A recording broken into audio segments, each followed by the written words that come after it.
my name is Anissa Boulahya and I'm a corporate director at AgaBullion. Today, we're going to talk about the correlation between gold and oil. Like gold, the price of oil is determined in US dollars. When the US dollar rises, assets denominated in US dollar tend to fall because their price in other currencies tend to rise and investors tend to wait before acquiring them. Because gold and oil are both US denominated assets, the price of their value tend to be strongly linked. Over 60% of the time, gold and oil have a correlated relationship.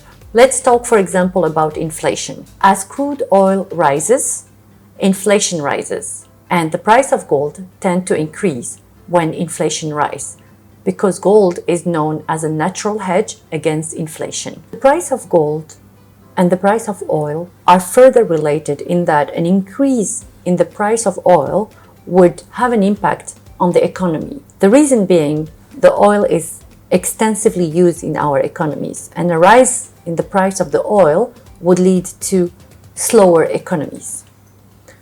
When the economy slows down, it might impact all industries, and that impact might lead to a fall into the equity market. Any slow economical period would be seen as good for gold, as it would push the price of gold higher. What about the mining companies? When the price of oil increases, the mining companies tend to suffer because of the extensive use of oil into the mining and exploration industry. Hence why the big corporates, the big companies that are extracting and transforming and selling gold would see lower margins and would be impacted heavily by an increase in the price of oil. As a consequence of this, the price of the assets, being the gold, might also increase. As you might have understood it by now, the price of gold and the price of oil are correlated, and they tend to move in the same direction. When the price of oil increases, the price of gold does increase as well.